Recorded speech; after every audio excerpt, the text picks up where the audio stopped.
every public complaint, every slow response, every moment where one of your customers feels heard or ignored on social is evidence for AI now. Hey, welcome back to the Social Media CX podcast. I'm your host, Brooke Sellas, CEO of B Squared Media, author of Conversations That Connect. And today we're talking about something most social and CX teams haven't even started thinking about yet, which is how AI is quietly forming an opinion of your brand before a customer ever reaches out based on the very complaints and conversations that your social media team handles every day. Let's get into it.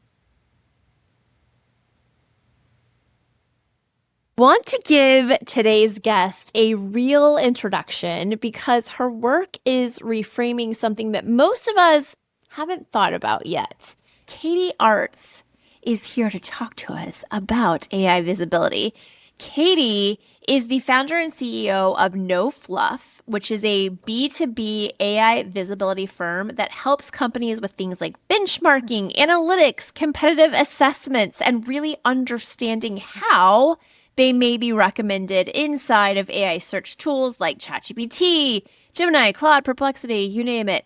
She has spent over 15 years leading B2B marketing strategy, including, this is a really great story, by the way, Katie, scaling one company from 8 million to 70 million in revenue. Katie, welcome to the show. Thank you. I'm excited to be here. I am so excited to chat with you. I think what you're doing is just really interesting and cool because we're all talking about AI visibility, AEO, GEO, whatever you want to call it, wherever you are in your corner of the world. But none of us really know how it works. So I love that you're going in and doing all this, and we're going to get into all of it today. So to start out, I want to start with something that you said that I think our audience needs to hear and sit with.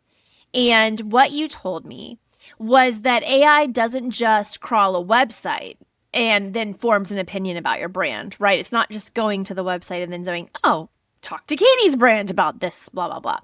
It actually synthesizes the whole digital footprint that your brand has. So it's looking not just at the website, it's looking at reviews, it's looking at your third-party coverage or like PR, media, comms. It's looking at your social. It's looking at everything scattered across the internet that has your name on it, essentially. So for a show about social care and customer experience, that means specifically how I'm thinking of it is the DMs on social, the public replies, those public, Facebook reviews, Google reviews, all that stuff. The way a brand handles those conversations and reviews. Do they respond? Do they not respond? All of that is also quietly becoming part of the evidence that AI is using to decide whether or not your brand is trustworthy. So before we go anywhere else, walk us through what you mean by AI visibility and where and why it's fundamentally different than traditional SEO. Yeah, so I think it's helpful to know how AI works. And I'll use 3 different terms. One, there's training data. So it's the amount of information that AI was trained on originally. And that may come from big publications, et cetera. And it's moved a lot since that. I would say 2020, mainly training data. Then there's grounding data, and that's the information it goes at to make sure that if it gives you an answer, it's trustworthy. And you have to think about how much scrutiny these companies are under, from ChatGPT to Gemini, if they give a wrong answer. Tons of scrutiny. And so they have taught AI engines to think kind of like humans. If I'm going to give you the easiest example, if you're looking for a plumber, your toilet just broke, you aren't going to go into a website and type in their URL. You don't know it yet, right? So you're going to go to Yelp. You're going to go to Facebook. You may go to Nextdoor and figure out, okay, what are the plumbers near me, et cetera. So AI is trying to take that same approach. It's trying to build a trust graph. It's trying to look at your digital presence, but in the way that communities are, to make sure that it's safe to recommend you as the answer. Anyone can put up a website. About a month ago, I saw an anthropology website Anthropology website that looked like it was 50% off, looked just exactly like Anthropology. And of course, it was trying to scam me for my money. And I think that's the important thing that AI is trying to do, is making sure it gives you a solid answer. Now, does it? That's a different topic Yeah. for today. But that's why it's so different than traditional SEO, that a page is, with keywords, keyword to page optimization is no longer enough. Google itself is no longer working like it used to. It has AI in the background to synthesize answers across multiple sources to then show you that traditional Google page. And that's changed in the last month. Yeah. Well, and the So, way yeah. we talk to AI is so different than how we talk to search. Like with search, it's like best plumber, Easton, Maryland, right? But we might go to our bot. And by the way, the semantic search, like using like the words that you would use, like your vernacular, your conversational tone, how I would talk to my bot is so different how you would talk to your bot, and so different than how everybody else talks to their bot. So it is a big difference from keywords, because I keywords are think the so stat, easy. yeah, the stat's like 3.4 words in the traditional Google to like 23 words in GPT. Yes, that's what I'm So it saying. is a totally Yeah. different level of information that it needs to understand how it works, how it fans out all that information to get you the answer. It's so cool. It's so interesting. And yeah, that's why I'm here and why I'm obsessed. Yeah. So you spent a lot of time inside of B2B marketing operations, and you ran dozens of campaigns at once before you made the leap to build No Fluff. What what was the moment, the aha moment that you had that told you, like, hey, something's changing here around traffic and SEO and AI discovery? And how did you take the leap essentially to say, like, hey, this is an actual problem we're solving, and I'm going to come over here and do that? I would say I was a closet AI user early on. And I say closet AI user because a lot of people were like kind of secretly like not saying they wanted to use it. We all know it puts out junk information, and it's like trying to preserve our human knowledge and intelligence. But early on, I remember thinking, this is amazing. This is going to change the way that people are they going to come to our websites anymore? And at the time, I was putting out nearly 20 plus campaigns, maybe a month. We had merged 7 businesses into one. We had events, which I still believe really highly in the power of positive human in-person experiences. So that's a separate segment. But we had so much going on. I would say 10 plus main leaders under each P&L that were like, let's do this. Let's run this campaign. Let's create this piece of content. And I started thinking, well, AI could give us that exact answer. Is this really valuable? Is this information valuable? So I spent late nights, my poor children, doing every NVIDIA course, anything I could. I already knew enough about SEO, but I wanted to know, how is this different? How is AI synthesizing information? And what I found is it's foundational marketing at its core. It is having the right authority. It's convincing people that you're the better option. And ultimately, it's looking at your digital infrastructure, like I just said, to make sure it can answer appropriately, which equals, what are you doing for digital marketing to make yourself be the best answer? So yeah, I left. I knew I wanted to start a company at some point, and started the company without selling one thing. We tested our methodology and all the best practices on ourselves for 90 days. We had some amazing results, including inbound inquiries from 0 sales at all, just from us saying we're going to optimize our website, optimize our social channels, everything, and digging deep into data, lots of data points where AI was pulling for the categories we wanted to be in. But I think how this relates to you, Brooke, is what we found is, even though we spent a team of 3 or 4, including an analyst, a coordinator, all of this time on ourselves optimizing our website, the time that we actually showed up as a citation or an AI answers was from my LinkedIn, my founder LinkedIn. And we also saw Reddit. There was someone on Reddit. We weren't doing too much on Reddit. That was a whole beast on its own. But someone that it thought was No Fluff, good or positive. I don't know how that's good for us, but yes, we'll say it's positive. Pulling from there. And then also we got a search engine journal article. And when that came up, everything started compounding.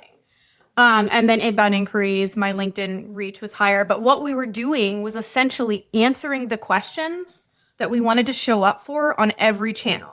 We didn't have as much social conversation as I'm sure you're dealing. We were a new business starting from zero, but I was posing questions and answering them. And I was commenting things on LinkedIn, and it caused that visibility that I thought would have come from all of metadata schema, all the SEO stuff, and that wasn't it. So that was very interesting to me. That is interesting. And probably you as well. Yeah, well, it connects your world to ours. And, for the people who are listening and watching here, they're probably, they run social media teams, they run social care teams or customer experience teams. They're the people who are probably writing those replies or working on those complaints or handling those public crises. Maybe you're lucky it's not a crisis. Maybe it's a brand love virality moment, right? But those are the people that's doing that.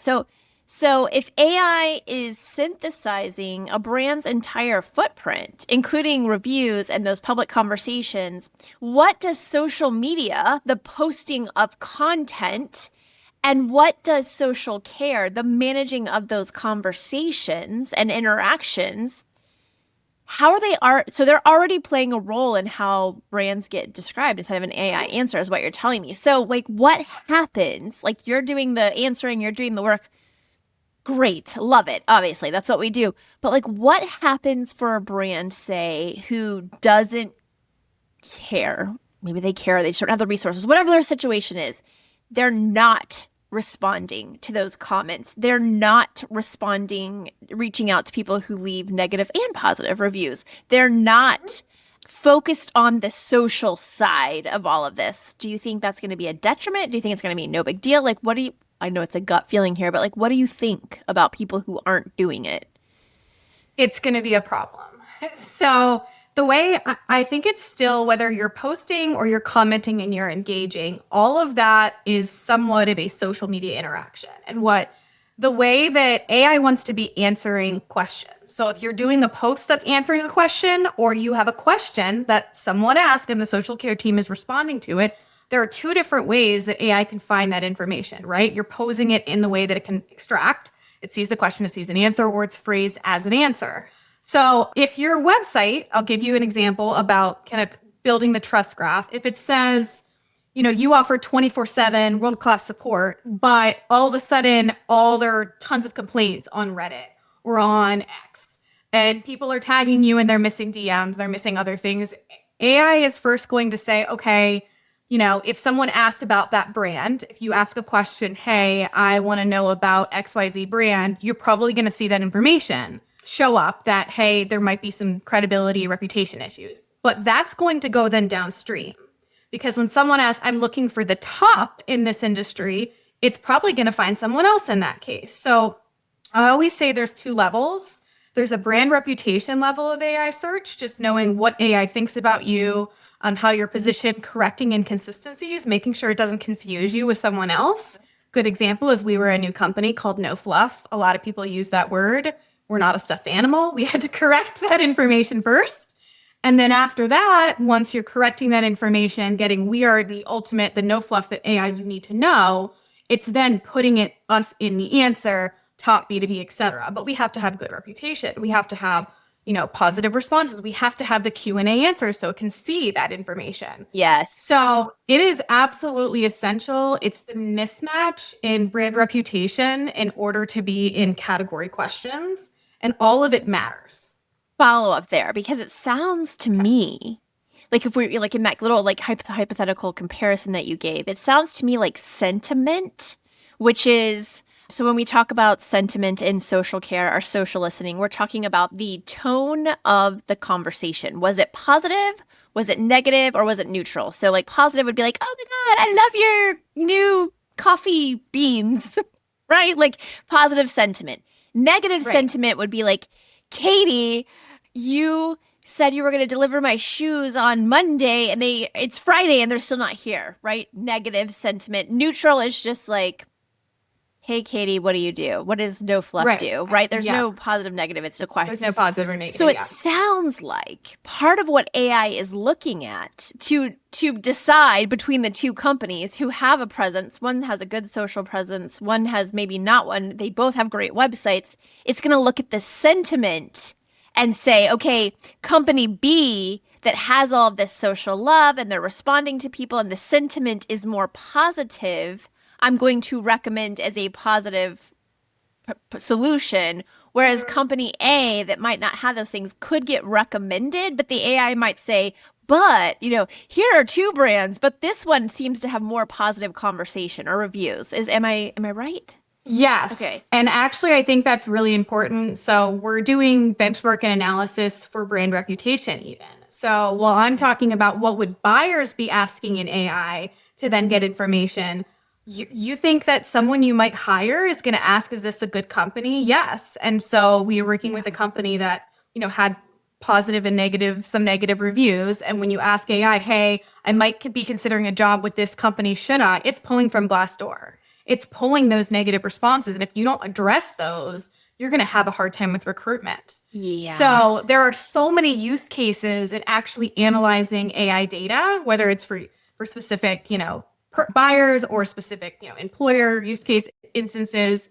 That's what's really neat. And even when you get deeper, so it's not just sentiment across the board. When you get deeper and someone says, I'm comparing this computer to another one, and AI already knows what I do. It knows I work in AI. It knows I use Claude. It knows I do data analytics. It's going to then recommend and look at like, hey, based on my use case, who has the most positive responses or who has that, who fits that the best. Yes. So I think it's digging deeper a little bit than just the high level, are we positive or negative, but those specific use cases for which people are going to ask or find you, and how do you elevate the positive sides? Yes. Literally, that's what we do. Try to get that positive side going. Let's get tactical for a second. If a social care or customer experience, if any leader is listening to this and wants to understand where they actually stand in AI search today, what's the first thing they should check? I mentioned the two sides of the coin. There is who you are and what AI knows about you, and then how do you fit in the category. So the first thing I might do is just a brand sentiment, what it knows about you question. So go incognito. I recommend doing this across a few. This is just a quick 5-minute check. It is not going to tell you how you fit in the landscape, how to improve, but it's helpful. So who is, enter your company name, and what do customers say about your product, whatever. And get that information back and see what's elevated to the surface. Is it right? Is it wrong? This is a little bit of a mental model of your brand. Fine. That's fast and easy. And the problem is AI is probabilistic. So your companion sitting next to you, Brooke, you and I did the same thing today. We would get totally different answers. Yeah. So you have to take that for face value. And I always tell people, please take it for face value. Unfortunately, the other side is, how do you go against competition? How do you show up for category questions? How do you be the number one provider for XYZ? And that takes a lot more. You can go ahead and buy all the software tools you want, but ultimately it comes down to, what are the questions you need or want to be the answer for? And the way I explain it is, they shouldn't be broad. You don't want to be the top agency in the US. You want to be the top agency for SaaS companies looking to improve AI search, right? You want to get it because it could be someone looking to invest Yes. in agencies in the US. It could be anybody. So once you understand what is the category, so we talked about reputation, just checking yourself really quick, but then the category, that is where we build out a much broader set of questions and test those in multiple engines across multiple days to be able to look at all the data and say, this is the ecosystem that you need to be in. This is where AI is pulling repeatedly, not just once, because every answer is different. And this is where your social care team needs to focus, actually. And I think there's so much noise about like, oh, LinkedIn and Reddit and all this stuff. But when you actually look at all of the data and how many sources AI pulls from, so for us, 150 questions times 7 engines, and then say like 3 or 4 sources for everyone, that's 4,000 sources of information on just 150 questions. There's so much more than those initial channels. There's all these channels that could be important to you. If they're consistent and it's looking at them and understanding how you can use them and how your social care team, oh, we didn't think about that channel. We don't really want to be on it frequently, but maybe we need to have a homepage and monitor commentary there, right? So the easy one was the 5-minute test on your brand. It's much harder to get that bigger landscape. And that's where I always say, go either use the technology or map out your own questions or find a provider to help you give a true benchmark of what the landscape is and where your social content SEO teams, I mean, it's really a bunch of teams working together to improve how you show up in that landscape. I love it. Well, talk to Katie if you need to. Yeah. Anyways, is there a specific habit or workflow change that you would tell your clients to start this week? Something small, right? Nothing crazy, but something small that would actually help move the needle on how AI represents them? Yes. Don't treat support or public complaints as like a task to close. You guys are holding the information that is absolutely incredible. You're way ahead of what your SEO team is working on. They may have come up with keywords. They may have thought through like, okay, these are the questions or whatever team is working on your AI search. You are seeing fronthand new concerns that are popping up. And so if you can think of yourself as the source of that information, and then what I like to say is the 3-link rule.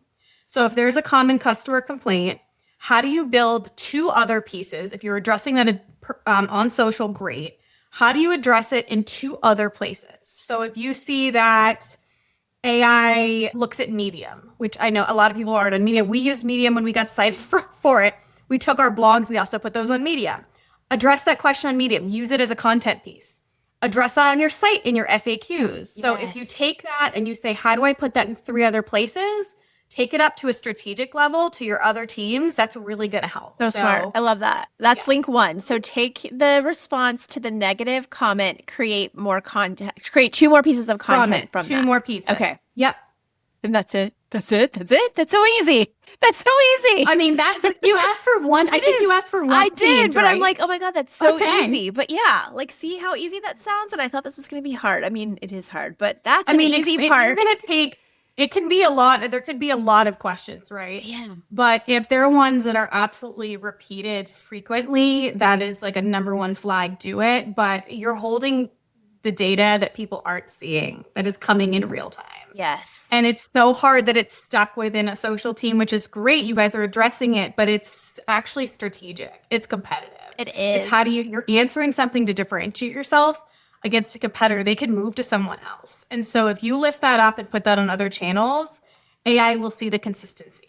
Yeah, I'm excited because I actually used to work in social media. So I feel like this has come full circle. My first 2 roles were all social media for a tech company and then a healthcare company. And I love social media. But now I feel like it's more than ever so important. So important. And so important to think of it in this way. I mean, this is an aside, but I was so giddy because at first when AI came out, I'm like, oh no, right? Kind of like everybody else, like, oh no.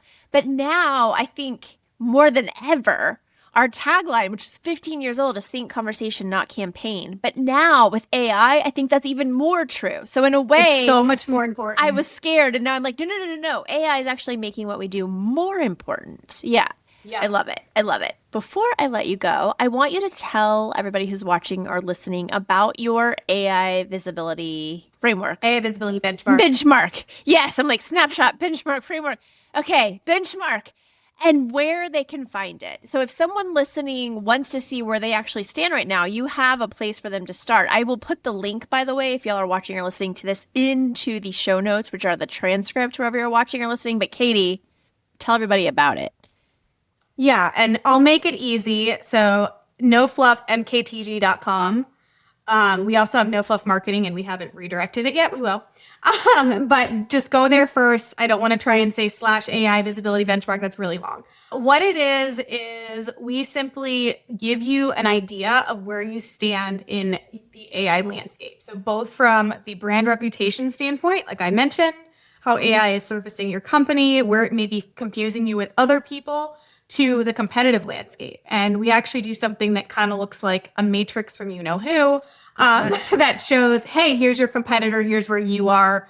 and then we actually give you a roadmap to fix those things.